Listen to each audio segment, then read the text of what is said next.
Law and order situation ये हो जाती है कि राइट एट एनी कॉस्ट, मगर ये कि हमारे प्रोविंसेस के अंदर टेररिस्ट अटैक्स ख़त्म हो जाएं।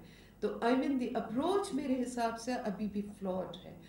द अप्रोच इज सच कि हमने पंजाब से भी पिछले दिनों कोई बयान आता हुआ देखा, intention is not to politicize the whole discussion, मगर क्या अभी भी वो फियर का एलिमेंट, स्टॉकहोम सिंड्रोम बियॉन्ड स्वाद एग्जिस्ट करता है, जिसकी वजह से ना हम कराची में रिस्पॉन्ड कर रहे हैं, ना हम पंजाब में रिस्पॉन्ड कर रहे हैं। I am not subscribing to the concept of the west कि जहाँ पे वो कह रहे हैं या कुछ लोग ये कह रहे हैं कि there is a Punjabi Taliban, मैं उसे सब्सक्राइब नहीं कर रही हूँ। मैं तो ये कह रही हूँ कि ये जो मसाइल हैं, इन्होंने स्टॉकहोम सिंड्रोम अगर हमारी सिचुएशन में क्रिएट किया है, तो इस माशरे ने क्या किया है?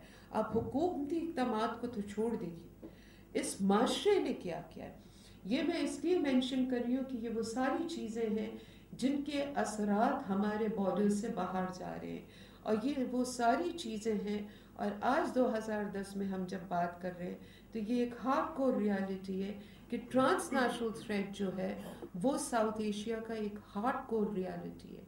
ये वो ट्रांसनेशनल थ्रेट है कि जो नॉन स्टेट ग्रुप एग्जिस्ट कर रहे हैं, उन्होंने थ्रेट परसेप्शंस ग्लोबली तब्दील कर दी हैं, चाहे वो रियल हो या वो परसीव्ड हो।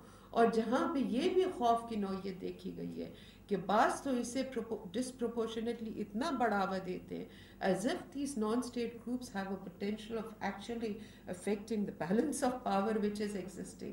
तो लिहाजा अगर ये सारी चीज़ें हमें कहीं ना कहीं बातों में या इज़हार राय में या तहरीरों में दिख रही हैं, तो इनको हमें देखना पड़ेगा। दूसरी चीज़ ये कि पाकिस्तान के अंदर एक और जो मुझे टेंडेंसी दिखी है, या मैं दो को क्लब कर देती हूँ, जुबैर साहब मुझे बार बार देख रहे हैं, शायद मैंने टाइम को एक्सीड किया।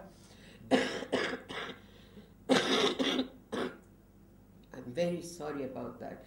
It is about the existence of the cobweb paradigm, जो बहुत visible है हमारे केस के अंदर, और एक जो spiral process देखा गया है, क्योंकि from nowhere it went up all the way through. तो ये जो दो मैं चीज़ें कह रही हूँ ये crucial हैं. I wish if I had greater time, I could have explained it to them.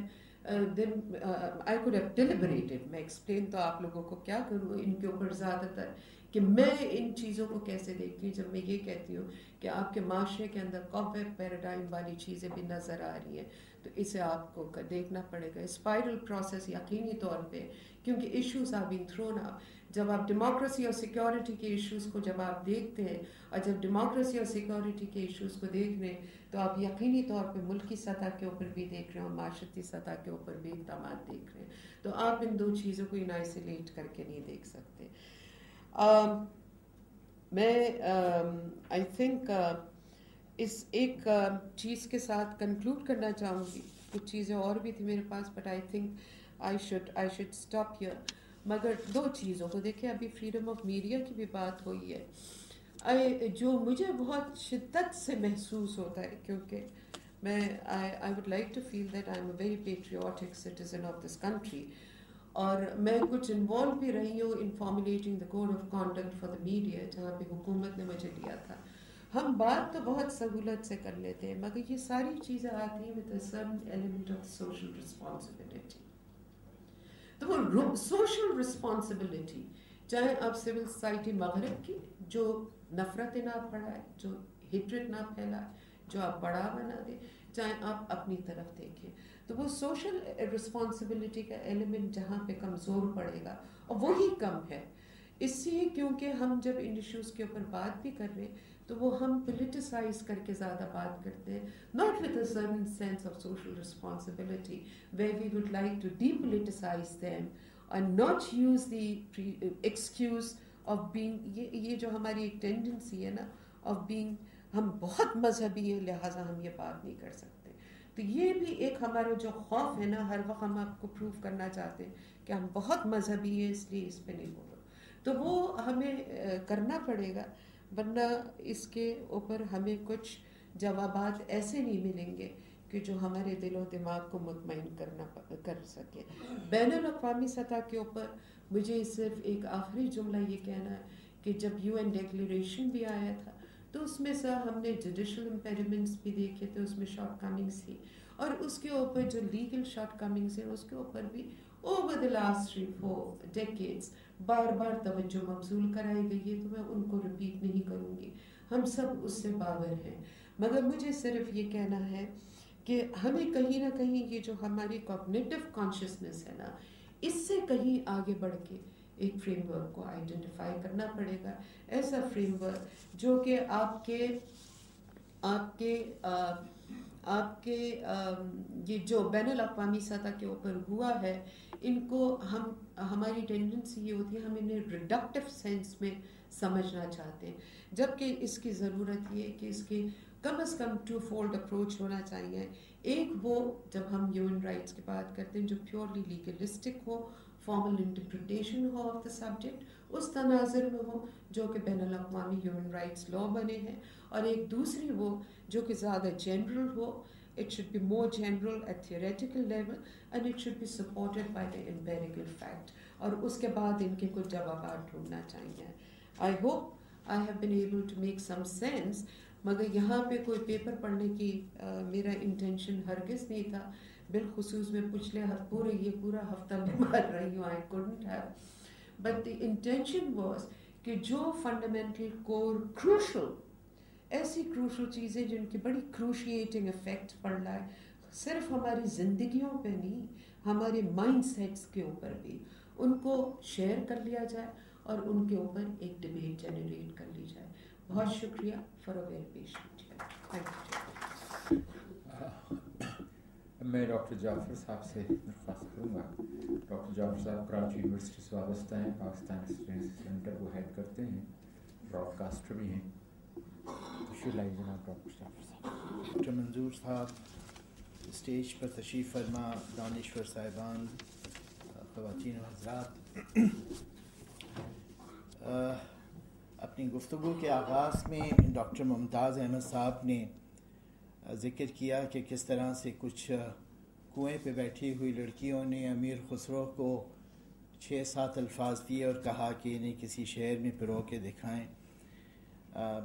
ये वाक़या तो इन्होंने सुनाया, लेकिन ये नहीं बताया कि वो लड़कियां कौन थीं जिन्होंने इन्हें ये 6 अल्फाज दिए और कहा कि इन्हें एक मौजू में पिरो के दिखाएं। अब जो भी कोई थी, उन्होंने दुश्वारी हमारे लिए पैदा की, इसलिए कि मैं कई रोज़ सोचता रहा कि इन सब अल्फाज को किस तरह से आपस में जोड़ा जाए। Gaza, cartoons, Facebook, law, religion, global politics, और फिर मुमताज़ साहब ने अपनी गुफ्तगू में एक 7वां भी हवाला दिया और वो अल्लामा इकबाल का था। तो अब इन 7 चीज़ों को मिला के क्या गुफ्तगू की जाए, मैंने थोड़ा सा इसे ख़ुद समझने के लिए इस तरह से किया है कि मेरी दानिश में शुरू के 2 अल्फाज जो हैं, गज़ा, कार्टून और फेसबुक, बल्कि 3 अल्फाज, ये तो 3 इंडिकेटर्स हैं 3 क्राइसिस के। इनमें कुछ छोटे क्राइसिस हैं, कोई बड़े क्राइसिस हैं, और ये वो क्राइसिस हैं जिनसे हम आजकल ओहदा बरा हो रहे हैं। 2 जो अल्फाज हैं, लॉ और रिलीजन, ये दरअसल वो 2 डोमेन्स हैं जिनके अंदर इन क्राइसिस को डिस्कस किया जा रहा है और इनको हल करने की कोशिश की जा रही है, इनके जवाब तलाश किए जा रहे हैं। जहाँ तक लॉ का ताल्लुक़ है, इसके कुछ इम्प्लिकेशंस हैं, किस तरह से ये मसाइल लॉ से हल होंगे। इंटरनेशनल लॉ, अक़वाम मुत्तहिदा क्या कुछ कर पाए फ़लस्तीन के हवाले से हमारे सामने है। अब ये जो फ़ेसबुक का इशू आया, इसे लॉ से आप कैसे हल करेंगे। आप देख चुके हैं कि हमारी एक अदालत ने उसका एक सीधा सा हल ये निकाला कि फ़ेसबुक ही को बैन कर दिया। फिर कहा गया कि भाई ईरान में पूरे फ़ेसबुक को नहीं बंद किया गया है, वहाँ पे उस पेज को रिमूव किया गया है, या सऊदी अरब में उस पेज को रिमूव किया गया है जिस पे ब्लास्फेमी हुई है, पूरे फ़ेसबुक को रिमूव नहीं किया गया। तो अदालत ने कुछ दिन के बाद जो है वो पाबंदी हटा भी ली। तो इससे ये भी नज़र आ रहा है कि लॉ, चाहे इंटरनेशनल लॉ हो चाहे नेशनल लॉ हो, उसकी अपनी लिमिटेशंस हैं और वो कोई बहुत हमें अच्छा और बहुत वाज़े हल फ्राहम नहीं करता इस तरह के क्राइसिस का। जहाँ तक रिलीजन का ताल्लुक़ है,